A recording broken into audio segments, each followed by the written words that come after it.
کہ خداوند نے کثرت کے ساتھ وہاں کراچی میں استعمال کیا اپنی خدمت کے لیے، اور جہاں جہاں موقع ملا وہاں کلام کی منادی کی، خدا کے کلام کو سنایا۔ تو شکر گزاری کرتے ہیں پروٹیکشن اس کی کورنگ کے لیے کہ خیری سلامتی اپنے شہر اپنی سٹی میں واپس آئے۔ اور پھر ایک دفعہ شکر گزار ہوں خداوند یسوع مسیح کا جا بجا موقع ملا کہ اس کے کلام کی منادی کو کریں۔ اور رسپیکٹڈ سر استاد محترم شکیل ناصر صاحب کا، جو کہ خدا کے خادم ہیں، جو درد رکھتے ہیں، وین رکھتے ہیں ہمیں کلام سکھانے کی، اور ہم ان کی انڈر سپرویژن رہتے ہوئے کلام کو سیکھتے ہیں، اور ان گہرے بیتوں کو جو ابھی تک ہمیں نہیں پتہ انہیں سیکھ کے ہم لوگوں تک پہنچاتے ہیں۔ تو ان تمام باتوں کے لیے میں شکر گزاری کروں گا۔ تو جس طرح کچھ ہفتے پہلے ہم نے خدا کے کلام میں سے سیکھا بت پرستی کے بارے میں، تو میرے دل میں یہ بات تھی کہ آج میں اسے وضاحت کے ساتھ آپ کے سامنے پیش کروں کہ یہ بت پرستی جو ہے انسان کی زندگی میں کس طرح سے رکاوٹیں لاتی ہیں، اور کس طرح انسان اس کے ایڈکشن میں آ چکے ہیں۔ موجودہ دور میں بھی ہم دیکھ سکتے ہیں کہ یہ بت پرستی کا عالم جو کرسچینٹی میں بس چکا ہے، کس طرح ہم ان سے بچ سکتے ہیں، کیونکہ خدا کا کلام اگر سوال کرتا ہے تو یہ جواب بھی خود ہی دیتا ہے۔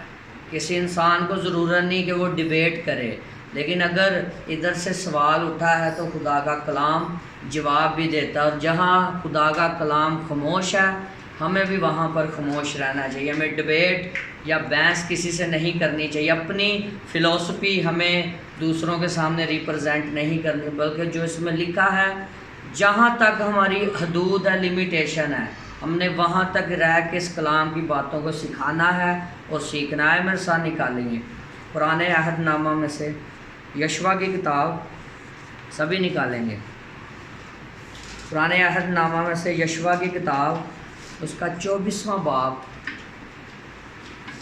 اور اس کی دوسری آیات سے میں آپ سبوں کے لیے خداوند کے پاک کلام میں سے پڑھوں گا۔ یشوع کی کتاب اس کا 24واں باب اور اس کی دوسری آیات سے میں آپ سبوں کے لیے خداوند کے پاک کلام میں سے پڑھوں گا۔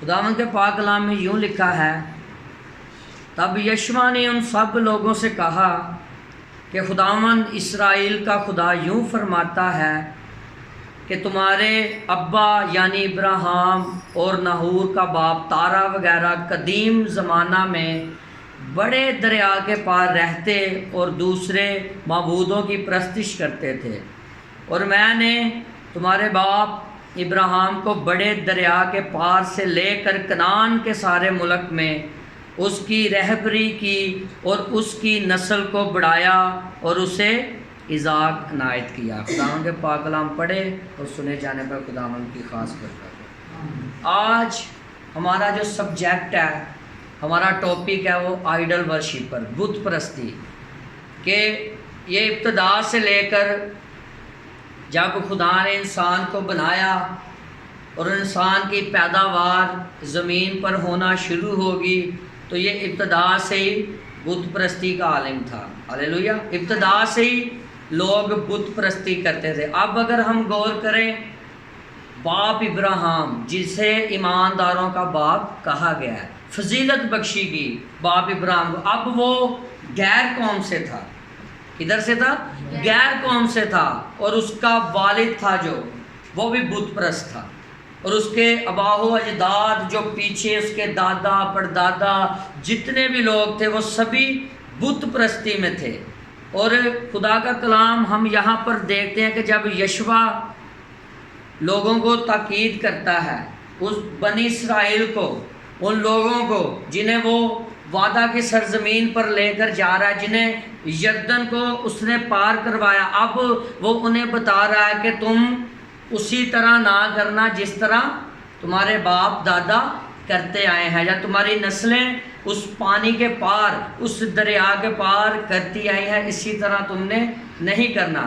اب ادھر ہمیں ذکر ملتا ہے کہ خدا کا بندہ ابراہیم جسے ایمانداروں کا باپ کہا گیا، اور جب خدا نے اسے کہا کہ تو اپنے گھر کو چھوڑ اور اس جگہ پر جا جس جگہ میں تیرے لیے مقصد رکھتا ہوں، جس جگہ میں تجھے قوم دینا چاہتا ہوں، جس جگہ میں چاہتا ہوں کہ تو میرے کلام کی منادی کرے، جس جگہ میں چاہتا ہوں کہ تو میرے وین کو پوری کرے، جس جگہ میں چاہتا ہوں کہ جو رویا میرے پاس ہے وہ رویا میں تجھے دوں، اور تو اس جگہ پر جا کر اس بات کو پورا کرے۔ اب ابراہیم کا میں ذکر ملتا ہے کہ یشوع لوگوں کو بیان کر رہا ہے، ابراہیم کا نام بتا رہا ہے، تارا کا نام بتا رہا ہے، نحور کا نام بتا رہا ہے۔ اب وہ انہیں مینشن کر رہا ہے کہ جس طرح ان کے آبا و اجداد، ان کے دادا پردادا بت پرستی کرتے تھے، تم نے اس طرح نہیں کرنا۔ ہاللیلویہ۔ آئے میرے ساتھ نکالے پیدائش 31واں باب۔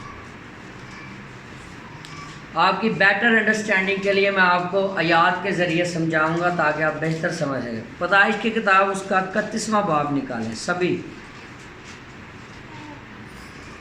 ہاللیلویہ۔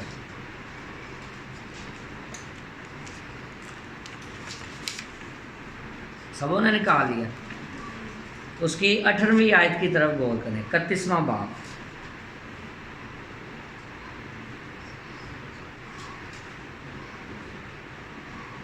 کوئی بھی بلند آواز سے پڑھے۔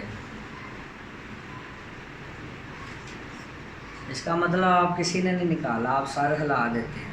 اور اپنے سب جانوروں اور مال و اسباب کو جو اس نے اکٹھا کیا تھا، یعنی وہ جانور جو اسے فدان رام میں اجرت میں ملے تھے، لے کر چلا تاکہ ملک کنعان میں اپنے باپ اسحاق کے پاس جائے۔ اور لابن اپنے بھیڑوں کی پشم کترنے کو گیا ہوا تھا، سو راکھل اپنے باپ کے بتوں کو چھڑا لے گئی۔ اور یعقوب لابن ارامی کے پاس سے چوری سے چلا گیا، کیونکہ اسے اس نے اپنے بھاگنے کی خبر نہ دی۔ آمین آمین۔ خداوند کے پاک کلام پڑھے اور سنے جانے پر خداوند کی خاص برکت ہو۔ اب میں نے باپ ابراہیم کا ذکر کیا، اب یہاں پر ہمیں ایک اور ذکر میرا کیا؟ راحل۔ کیا؟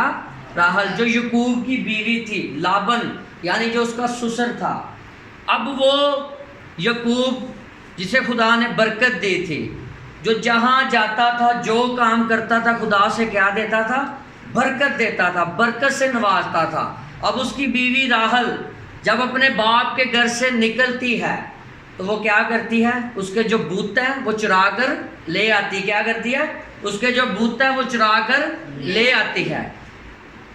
دیر از اے ڈفرنس۔ اب کمپیریزن دیکھیں کہ جب باپ ابراہیم کا نام یشوع نے لیا، اس کے باپ کا نام لیا کہ اس کا باپ بت پرست تھا، اس کے اباہو اجداد بت پرست تھے، لیکن جب باپ ابراہیم کو خدا نے کہا کہ تو اپنے گھر کو چھوڑ اور اس جگہ پر جا جہاں میں تجھے بھیجتا ہوں، اس نے خدا کے کلام کو سنا، اس نے خدا کی بات کو مانا، اس نے خدا کے کلام کو جانا، اس نے خدا کی رویا کو سمجھا۔ وہ بنا کسی ڈبیٹ کے وہ اس جگہ پر گیا جہاں خدا اسے بھیجنا چاہتا تھا۔ اب راحل یعقوب کی بیوی ہے، یعقوب بھی خدا کا چنا ہوا ہے۔ ہاللیلویہ۔ وہ بھی اس کا چنا ہوا ہے، وہ بھی راست باز ہے، اسے بھی خدا نے برکت دی ہے۔ اب اس کی بیوی جب اپنے باپ کے گھر سے نکلتی ہے تو وہ اس کے سارے آئیڈلز جو ہاتھ کے بنے بت ہے وہ اسے چرا کر لے آتی ہے۔ اب اس کا باپ لابن جو ان کے پیچھے آتا ہے، کن کے؟ یعقوب اور راحل کے، وہ پیچھے آتا ہے اور وہ ان سے کہتا ہے کیا تم نے میرا سامان چرایا ہے؟ تم میرے سامان کو اٹھا کر لائے، میری چیزوں کو چرا کر لائے ہو؟ تو وہاں پر یعقوب ایک ورڈ کو بولتا ہے۔ میں نے پچھلی دفعہ بھی آپ کو سکھایا کہ بعض اوقات بت پرستی کے عالم میں آپ رویا نہیں ہوتی آپ کے پاس، آپ ایک سنٹینس بولتے ہیں جو آپ کے لیے باعث لعنت بن جاتا ہے۔ اور جب لابن نے کہا کیا تم میں سے کسی نے میرے سامان، میری چیزوں کو وہاں سے اٹھایا ہے، تو وہاں پر یعقوب کہتا ہے کہ اگر ہم میں سے کسی نے تیرا سامان یا کوئی چیز چوری کی ہو تو وہ مر جائے۔ ہاللیلویہ۔ اس نے کہا وہ